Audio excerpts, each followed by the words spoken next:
Le Conseil des ministres a tenu sa séance hebdomadaire ce jour, mercredi 27 juillet 2016, sous la présidence de Monsieur le Président de la République, chef de l'État, chef du gouvernement.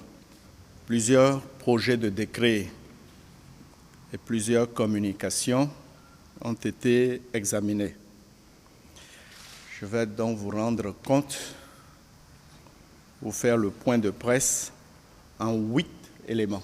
Le premier, il s'agit d'un projet de restructuration de la carte universitaire publique de notre pays.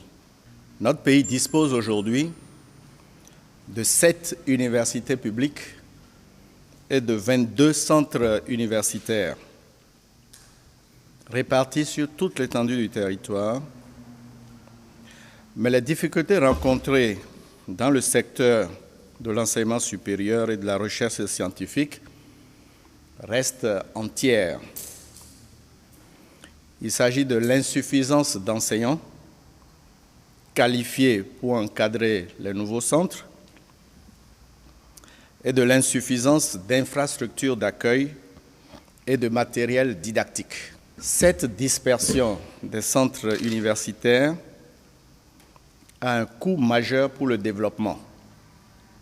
C'est la baisse de la qualité de l'enseignement et de la réputation de notre système éducatif. Cette dispersion empêche aussi le brassage interrégional de la population estudiantine et distend les liens de solidarité nationale. La situation actuelle dans le secteur pose par ailleurs le problème de la qualité de la dépense publique dans le contexte de sous-équipement des universités publiques. La communication qui a été soumise au Conseil par le ministre de l'Enseignement supérieur et de la Recherche scientifique appelle à une rationalisation et à une dynamisation du secteur de l'enseignement supérieur et de la recherche scientifique. À l'issue de l'examen de cette communication, le Conseil a décidé de mettre fin à la régionalisation de l'enseignement supérieur et exprime par la même occasion la ferme volonté d'améliorer les conditions de travail des enseignants et des étudiants, de renforcer toutes les infrastructures. Les 22 centres universitaires seront réorganisés et regroupés autour de 4 grandes nouvelles universités. 2 grandes universités plurithématiques, à savoir l'université d'Abomey-Calavi et l'université de Parakou. 2 grandes universités thématiques, à savoir l'université des sciences, technologies, ingénierie et mathématiques d'Abomey et l'Université nationale d'agriculture de Porto-Novo. Le Conseil a souligné l'impérieuse nécessité de relever les défis relatifs à la gestion des flux, à la qualité de l'enseignement, à la promotion de la recherche scientifique et de l'innovation et à l'employabilité des diplômés. Pour soutenir la mise en œuvre de la nouvelle carte universitaire publique, le Conseil a décidé de mettre en place un programme spécial de financement du développement de l'enseignement supérieur dans notre pays. Ce sera dans le budget 2017. Deuxième point, la préparation des réformes dans le secteur de la santé. L'état des lieux du secteur de la santé révèle un certain nombre de dysfonctionnements, au nombre desquels il convient de citer la mauvaise gouvernance et l'enracinement de la corruption dans le secteur, la répartition déséquilibrée des ressources et leur mauvaise utilisation, l'absence de reconnaissance du mérite et la politisation à outrance, la faible mobilisation des ressources humaines qualifiées de la diaspora, l'absence de dynamique tendant vers la réforme hospitalière, la prolifération des faux médicaments et j'en passe. Le diagnostic peu reluisant du secteur de la santé impose sa réorganisation et en profondeur. Cet impératif impose une réflexion stratégique. Le Conseil a fait l'option de la mise en place d'une commission technique de 13 membres pour proposer les orientations stratégiques de la réforme et assurer le suivi de la mise en œuvre. Cette commission dispose de 60 jours pour déposer son rapport. Le Conseil a pris un décret portant création et fonctionnement de la commission technique chargée de la réforme du secteur de la santé. Troisième point, le financement d'un certain nombre d'infrastructures routières. Le Conseil des ministres a autorisé le ministre de l'Économie et des Finances à contracter un prêt bancaire d'environ 29 milliards et demi de francs CFA à de meilleures conditions en vue de permettre à la société Ebomaf de poursuivre les travaux de réhabilitation de la route Komé-Lokossa-Dogbo et de la bretelle Zonghoué à Tiémé, frontière du Togo. Les fonds nécessaires pour le déplacement des réseaux et l'indemnisation des personnes affectées par le projet de réhabilitation n'avaient pas été prévus, mais le gouvernement décide d'autoriser le déblocage de ces ressources ou des ressources correspondantes. Le Conseil a autorisé le ministre de l'Économie et des Finances à accorder la garantie autonome de l'État à l'entreprise Ebomaf dans le cadre du préfinancement des travaux d'aménagement et de bitumage des axes routiers Missessinto, Zinvier, Sedjedenu, Zé, Kokokodi Révier Wedo, Kalavipota, d'une longueur totale de 53 km. Cette garantie est destinée à couvrir le crédit bancaire de 64 milliards 300 millions contracté par la société Ebomaf le 22 juillet 2016. Quatrième dossier important, le retour au Bénin des trésors royaux d'Abomey emportés lors de la conquête de novembre 1892. Le Conseil a instruit le ministre des Affaires étrangères et de la Coopération et le ministre du Tourisme et de la Culture à engager les négociations avec les autorités françaises et l'UNESCO pour le retour au Bénin de ces biens culturels.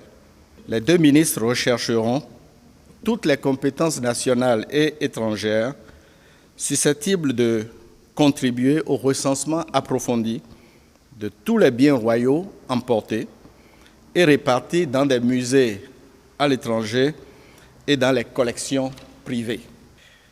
Cinquième dossier. Au titre des questions de gouvernance, le Conseil a examiné les conclusions de 2 missions d'audit ordonnées par le gouvernement. Il s'agit de la mission d'audit des redevances de l'escorte des véhicules d'occasion en transit au cours de la période 2012-avril 2016 et de la mission d'audit auprès de l'autorité de régulation des communications électroniques et de la Poste, l'ARCEP. D'abord, le compte rendu de la mission d'audit des redevances de l'escorte des véhicules d'occasion en transit. Cette mission devrait couvrir notamment l'estimation des redevances, la vérification de l'enregistrement de ces recettes dans les livres du Trésor public, la vérification de la répartition et de l'affectation de ces ressources aux différents prestataires, la régularité des opérations de paiement et la réalité des prestations correspondantes. Vérifier également le traitement des montants consignés et la justification du remboursement des cautions aux clients. La société d'exploitation du guichet unique Ségub, vous vous rappelez, a été mandatée par l'État béninois en 2012 pour encaisser les frais d'enlèvement des véhicules en transit au port de Cotonou et pour assurer leur répartition aux différents prestataires. La mission d'audit a révélé de nombreux dysfonctionnements dans l'organisation de la filière et dans la gestion des redevances liées. Au nombre de ces dysfonctionnements, on peut citer l'insuffisance de fiabilité du système de détermination du montant des redevances collectées, qui s'est traduit par des écarts importants sur le nombre déclaré de véhicules. Un moins perçu de près de 1,6 milliard de francs CFA dû à la minoration des frais d'enlèvement par défaut de respect de la valeur minimale en douane fixée pour les véhicules d'occasion en transit. Un écart non expliqué à ce jour de plus de 9 milliards de francs CFA entre le total des virements effectués en 2012 par la Ségub et le montant constaté sur les comptes bancaires du Trésor. Le paiement irrégulier au profit de divers opérateurs de la filière par surévaluation de leurs prestations. Il s'agit d'une douzaine de sociétés. Il y a une société de BTP, une société de BTP dans la filière des véhicules d'occasion, qui a encaissé 14 milliards 300 millions sans aucune contrepartie de prestations. Il y a aussi des manquements graves dans la collecte et la répartition des redevances par la Ségub, dont le défaut d'ouverture d'un compte bancaire dédié aux recettes. Et puis, il y a le prélèvement par facturation sur le bordereau de frais unique d'un montant additionnel de 10 000 francs CFA par véhicule, non prévu et destiné au guichet unique des opérations de commerce extérieur.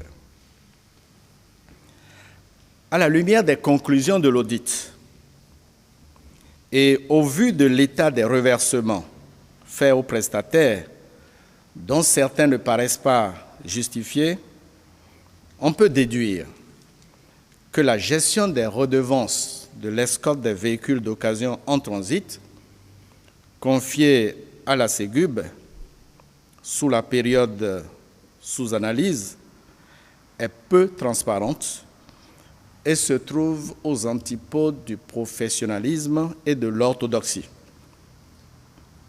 Le Conseil a exprimé sa ferme volonté d'assainir les finances publiques, d'améliorer la gouvernance de la filière des véhicules d'occasion en transit. Le Conseil a instruit le ministre des Infrastructures et des Transports, le ministre de l'Économie et des Finances et le garde des Sceaux, ministre de la Justice et de la Législation, aux fins de transmettre le rapport et ses annexes au pouvoir judiciaire pour les suites qu'il conviendra d'y donner.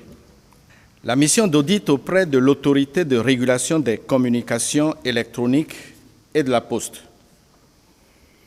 Dans le cadre de ces activités, le Bureau d'analyse et d'investigation de la Présidence de la République a fait procéder à l'audit de l'organisation et de la gestion de l'autorité de régulation des communications électroniques et de la Poste. Le rapport à mi-parcours a d'ores et déjà révélé des irrégularités au niveau du mode de nomination et de la gestion de l'ARCEP. 2 décrets de nomination ont été pris en septembre 2014 et un 3e décret de nomination a été pris en décembre 2015, sans respecter les dispositions de la loi du 9 juillet 2014 relative aux communications électroniques et à la poste.